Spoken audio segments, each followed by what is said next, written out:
Hi, everybody. Welcome back to the MetaStellar YouTube channel. My name is Maria KOROLOV. I'm the editor here at MetaStellar, and I'm here to tell you that today's top-selling free science fiction and fantasy book on Amazon is like, you remember that that flying car scene in one of the Star Wars movies with a little kid there? Anyway, so there's a whole book just like that. Plus, we've got three box sets on today's list. So lots of good stuff today. Before we get into that, we've got 9 books to talk about because we're going to go through all 10 books on today's list. And what we do here at MetaStellar is we read the first couple of chapters of each of these books and we tell you what we think. And today I am joined by Alex Mueller. Hi, Alex. Hello. Thanks for coming here today. And No also, problem. I was helped out by assistant fiction editor Terrence Smith and community members Alex KOROLOV and Toby Patent. So unfortunately, neither of them could be here today. But thanks, Alex, for joining me. Okay, so the link to the article is in the description box below. And for those who are new, MetaStellar is an online magazine of speculative fiction. All the content is always free to our readers. We publish original short fiction, reprints, excerpts, essays, and lots of book reviews like this one. We are able to do this and keep all the content completely free thanks to our Patreon supporters. We love you guys. Thank you. Okay, so, and we got a couple of anthologies out. So first we have our Year One anthology, which you can buy in all the major bookstores, online and in print. And we have the Year Two anthology, which is available also in all the major stores, and it's available in electronic form, and either is already available in print form or is about to be. All right, now let's get into the books. Let me make that a little bigger for you guys. There you go.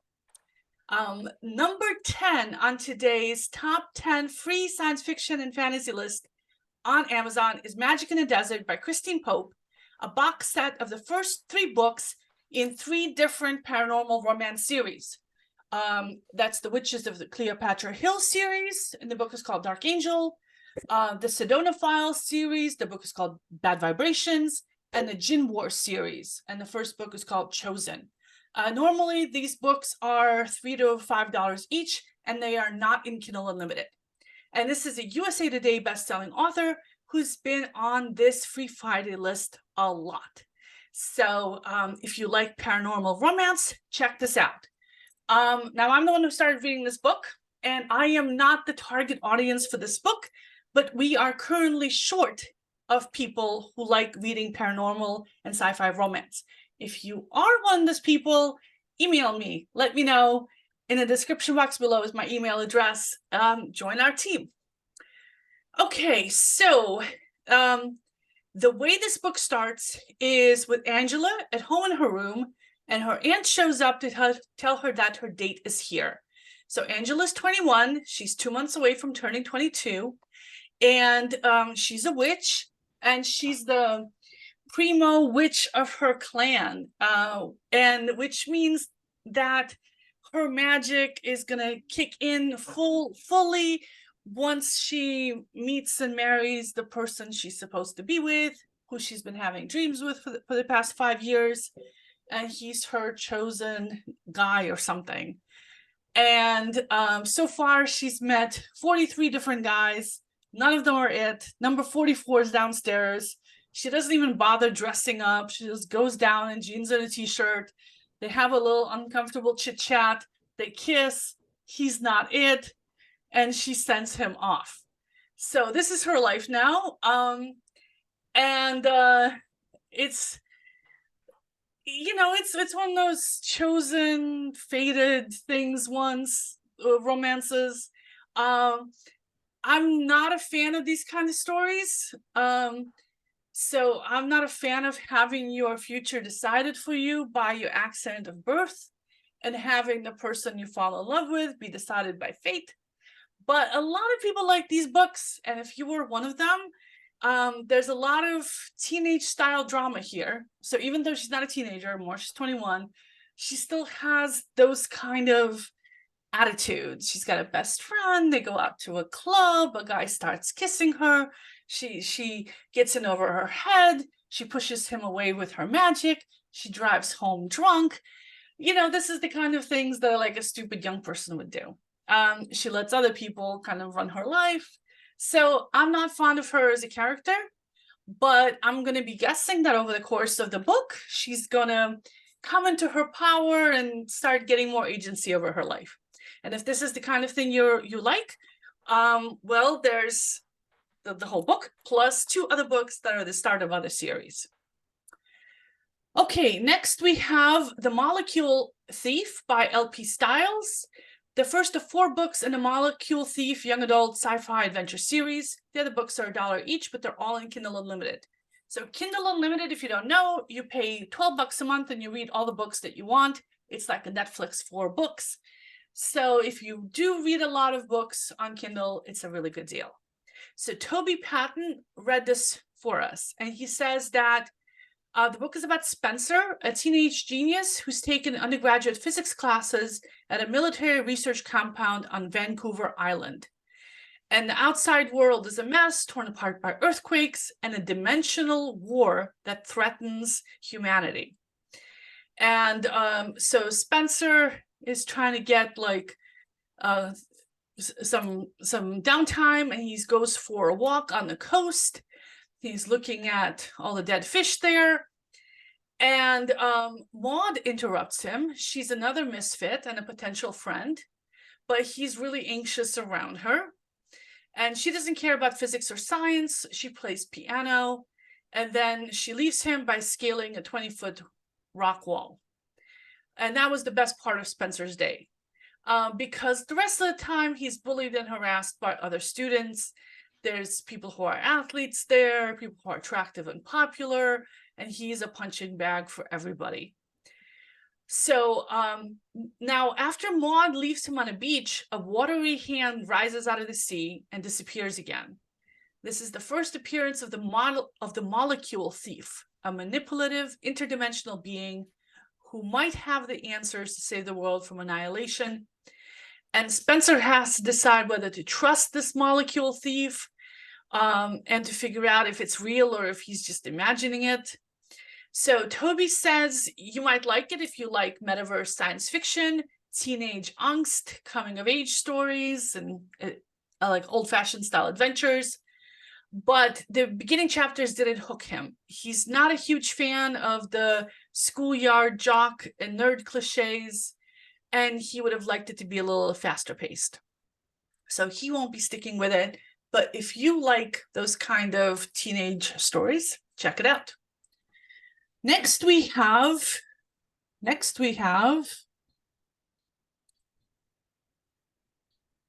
oh no, I don't have the right thing. So let me pull that up. There we go. Next we have the Cradle End Chronicles by Douglas Hirt, a box set of all 3 books in the Cradle End Chronicles epic fantasy series. The books are normally $3 each, but they are all in Kindle Unlimited. So if you missed this deal, you can get these books. Which reminds me, these free deals do not last long. Publishers and authors make the books free temporarily as a promotion, then take them out of the free afterwards. It might be several days that they're free. It might be only a few hours. Technically, they're supposed to be free until the end of the day, but in the past, people have complained that the books have been taken out of the free thing before the end of the day. So grab these books quick if you're interested in them. So this is an epic fantasy book, which I love, and I read this one, so good thing. So the book starts with Roan, who's gathering spider webs in the forest. He's got a special ability to hear the spiders, but the spiders are all gone.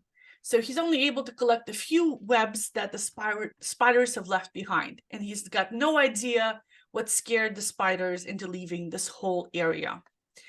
Then he's attacked by a creature that normally doesn't attack people. Again, something weird's going on. He gets back into town to turn over the spider silk to a merchant he does business with, and he finds out that other spider silk gatherers have had the same problem. Despite this, the merchant's son wants to join him and learn how to gather these spider webs, and Roan agrees to take him on his next trip out, which is going to be in 3 days.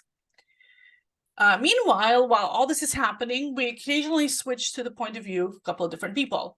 One of them is a pregnant woman who is an out-of-towner from another country, and she's there with her husband and grandmother and some other relative. She's on a pilgrimage, and she seems to have some weird magical powers, and it's not clear exactly what. But when she's in the main square with her husband, and her husband starts yelling, complaining about the local country's religion like a total idiot, Roan has to step in and protect them from the mob, and Roan doesn't know why he did it. So it sounds like she's got some magical powers that can make people do things, but she might not be fully aware of it. We also meet the captain of the local guard, who's been ordered by a very creepy local ruler to keep an eye on both Roan and the followers, because he kind of senses that something weird is going on. So it's extremely readable, and I like Roan a lot. The captain of the guard is just a guy stuck with a bad job. I don't like the pregnant lady. Is she like deliberately manipulating people? Why is she with her husband, who's such a jerk? But the worst thing for me is that there's a lot of vocabulary words. The author has invented a new name for everything. Distances, heights, people are hundreds of years old. Is a year there the same as a year here? I don't know. Everybody's got a weird name that's not like an English name or a familiar foreign name, but it's like a totally made up fantasy name. So for me, it's really, really hard to keep track of everybody and everything. It's like, I feel like I have to learn a dictionary in order to read this book. But on the plus side, you can get everything you need from context. So I do have to give it that. So overall, good world building here. Great characters. I like the action and the pace, so I might stick with it. Next, we have, here we go, the Chainbreaker box set by D.K. Holmberg, the first 3 of 12 books in a Chainbreaker fantasy series. The other books are $5 each, but the entire series is in Kindle Unlimited.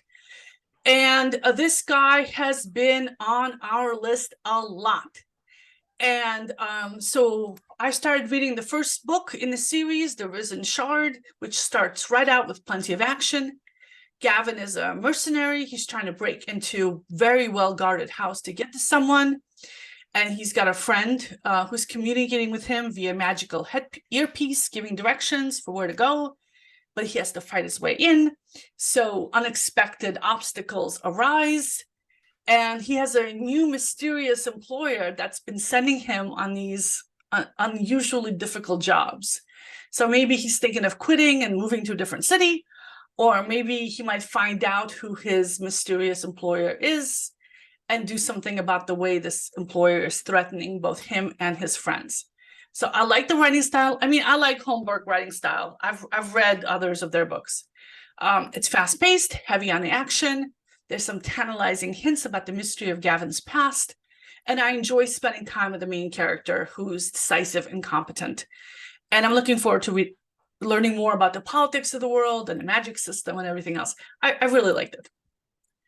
All right, next we have Rise of the Quantamancer by A.R. McNevin, the first book in a Quantamancy, a post-apocalyptic fantasy series. The second book is expected to be out in 2024, according to what I read on the author's website. And this is the first time this author has been on our list.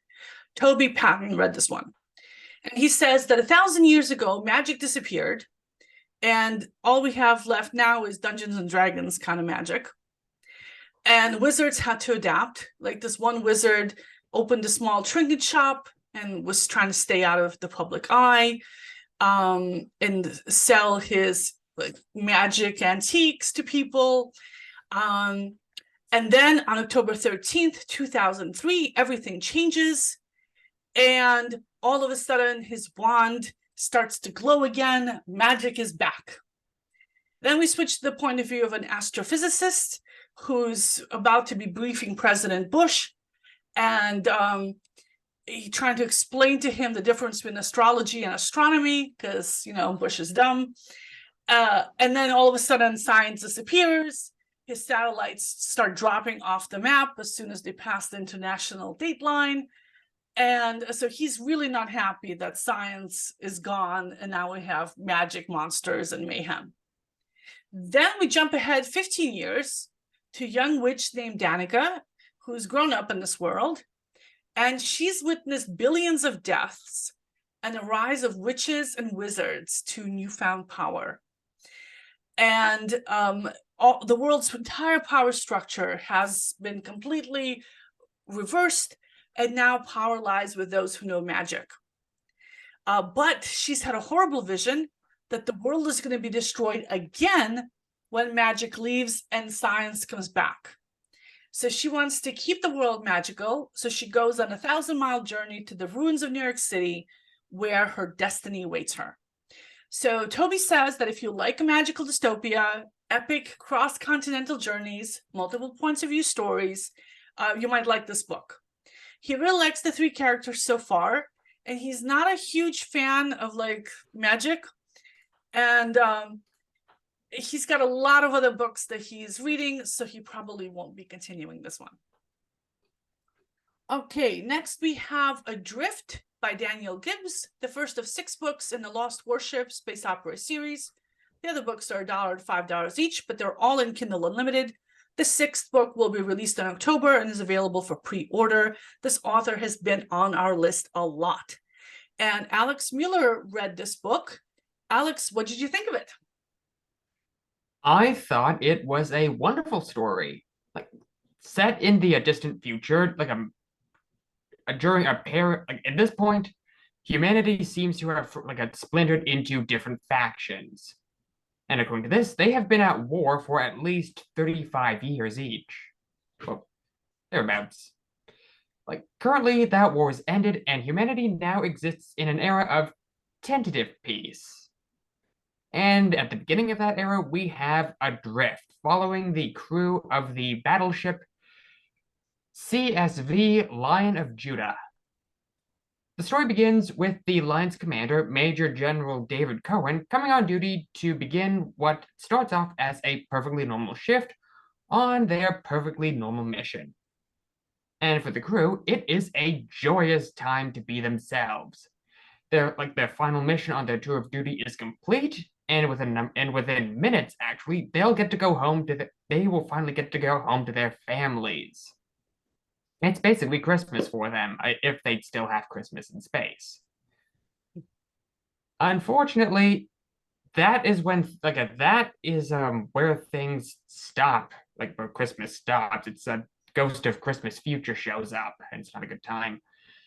When they're in transit home, something goes horribly wrong. With no warning, the Lion's reactor malfunctions, sending the ship far off course and deep into space. Not just stranding them in a distant part of our galaxy, but jumping across the void into an entirely different galaxy altogether.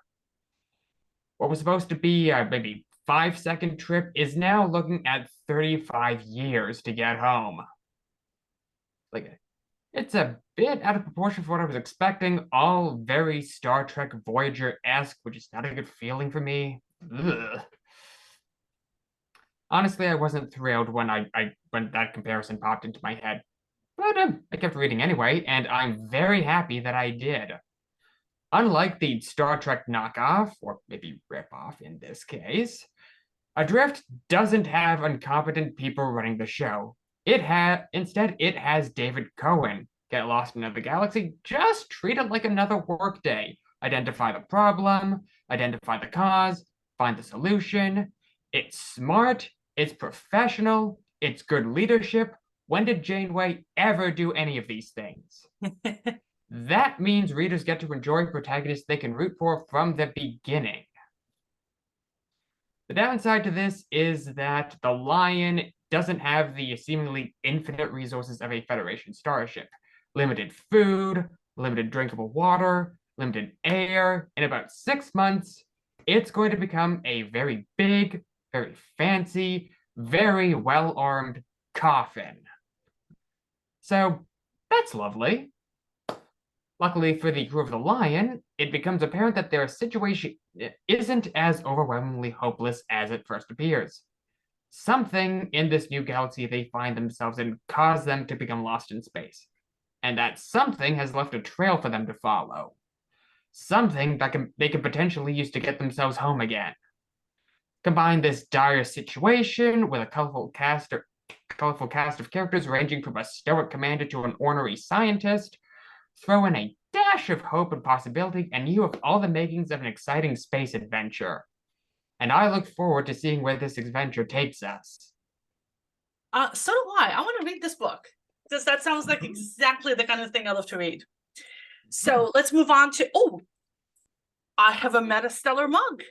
The link to the MetaStellar mugs is in the description box below. And look, I have a MetaStellar t-shirt. And the links to the MetaStellar t-shirts are also going to be in the description box below. Okay, book number 4. Oh, look, sexy cover. Very sexy cover. All right, this book is The Hunted by S.B. Alexander, the first of 7 books in the Vampire Navy SEAL, Sam and Layla, a paranormal romance series. The other books are $5 each, and they're not on Kindle Unlimited. The 7th book will be released next week and is available for pre-order. This is the first time we've seen the author on our list. Again, I'm not the target reader for this book. I prefer my vampires staked dead. And in fact, we start the book out with Sam, a vampire. He's at a club. He and his team of Vampire Navy SEALs are hunting a vampire bad guy. And the bad guy is supposed to come to the club. But instead of the bad guy, who's also a vampire criminal, these 3 hot women show up and they go into the vampire club, which worries him because what are these human women doing in a vampire club? He's going to have to rescue them and break his cover, but also because they're very sexy. And there's something about one of those women that really stirs his loins. But anyway, eventually the vampire criminal does show up, go into the bar, and all heck breaks loose. The 3 human women apparently have some kind of secret weapon that knocks out vampires and potentially kills them. And they've knocked everybody out. And Sam and his team start to try to figure out what's going on and what they can do. And one of these women yells out that she wants Sam to come in because Sam is the actual target of their mission. For some reason, they thought he was going to be here. And they're holding everyone hostage, including the master criminal vampire. So I don't see why this would make Sam come in. But the women raise the ante. They also claim to have wired his sister's house to explode. And that gets his attention. So he comes out into the open, tells the other vampire members of his team to stay back so they don't get caught up in whatever these women are doing, because he's got some secret magic powers that can help him deal with whatever. And he incapacitates one of the women and gets control of the other one. And of course, he's like immediately caught up in lust for her and is very confused about this. And there's a lot of backstory here that I'm missing. So I looked it up on the author's website, and apparently it's part of a shared universe. And there's another set of books, the Vampire Navy SEAL series, Joe and Webb. And the first book of that series is also free today. So I suggest you start with that one. But, and one of these human women is Layla. So I'm guessing she's going to be the female love interest here. That's from the title. Vampire Navy SEAL, Sam and Layla is the title of the series. So not my kind of thing at all. There is a lot of action, but there's also a lot of references to, male anatomy, reacting, and all this other stuff. I'm an old prude, so not my kind of thing. I mean, I'm not deleting this book from my Kindle, but yeah, I don't think I'll be finishing it this weekend. Okay, next we have Valkyrie Landing by A.J. Flowers, the first of 3 books in the Valkyrie Allegiance Young Adult Paranormal Romance series. The other books in the series are $5 to $6 each and are not included in Kindle Unlimited. And this is the first time we've seen this author, but AJ Flowers is a USA Today bestselling author. So again, I started reading this one. Again, I'm not the target reader.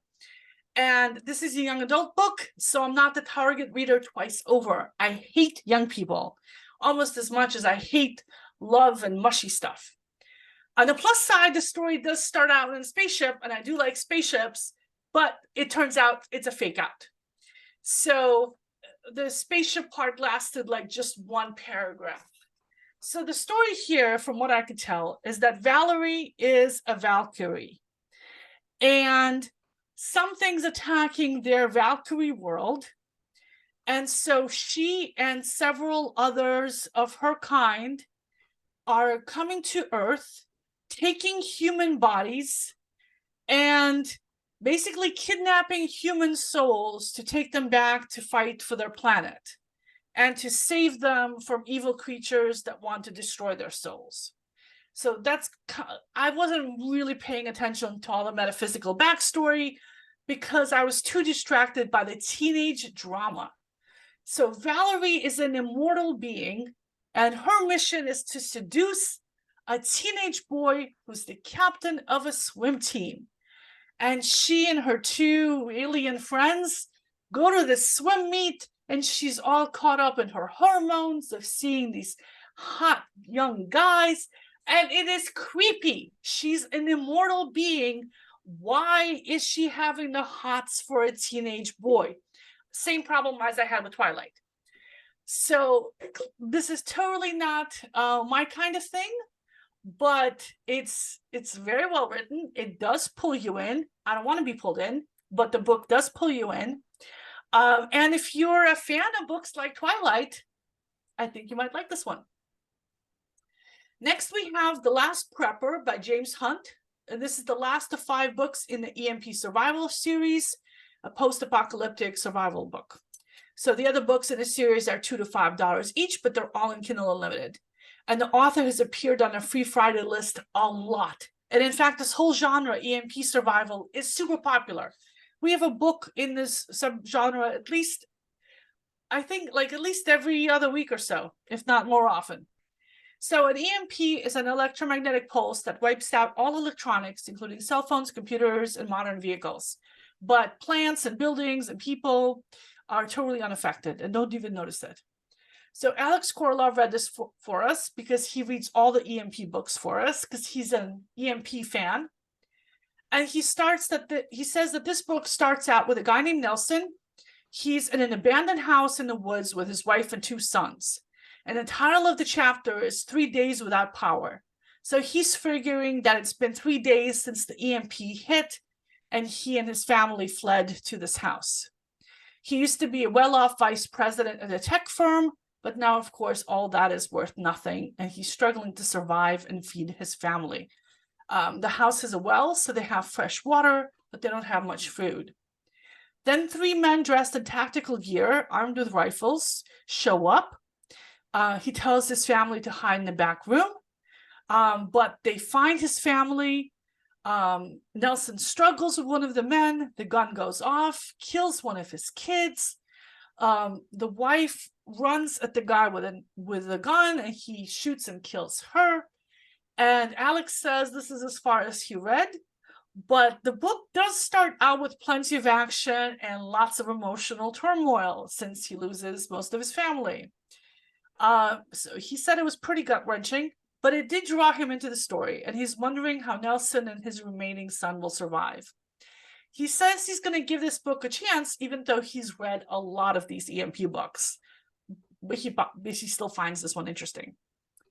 All right, next, I want to thank our Patreon supporters before I get to book number 1 on the list. And that's Marie Leclerc, Humphrey Price, Alexander KOROLOV, Avery Parks, Terrence Smith, Brad Center, David Perlmutter, Anastasia KOROLOV, and Amira Lutfi.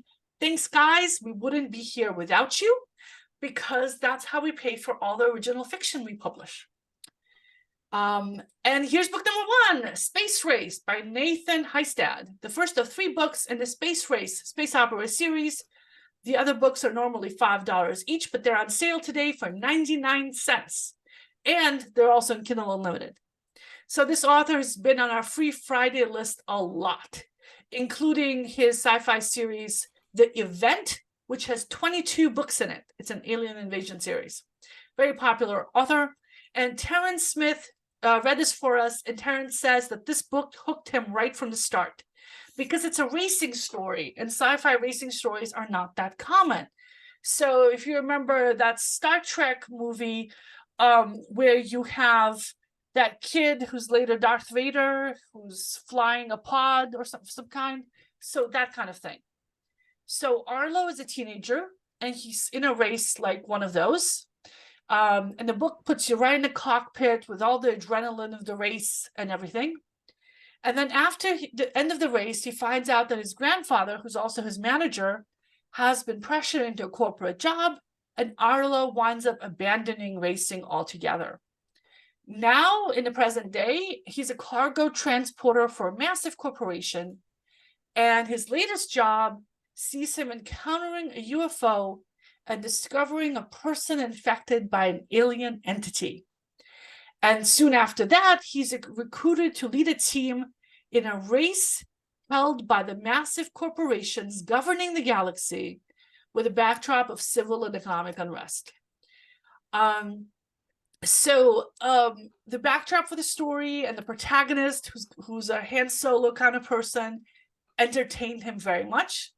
And like I said, he was thinking of the pod racing from Star Wars Episode 1. And Arlo's relationship with his grandfather reminded him a little bit of Speed Racer. He says that the book is on his to-read shelf. And if you're a fan of Star Wars and racing, you should give it a chance. So there you go. Those are the 10 books on today's Free Friday list, or they were this morning when we started doing this article. This list changes a lot. And like I said, grab these books while they're still free. And if you want to make sure you don't miss any of these, subscribe to our channel or subscribe to our newsletter and get the list and our reviews in your inbox every Friday at 5 p.m. Eastern Time. All right, everybody. Thank you very much for joining us today. Thank you, Alex, for being here with me. I really appreciate it. And we'll see you all next Friday. Bye-bye, everybody.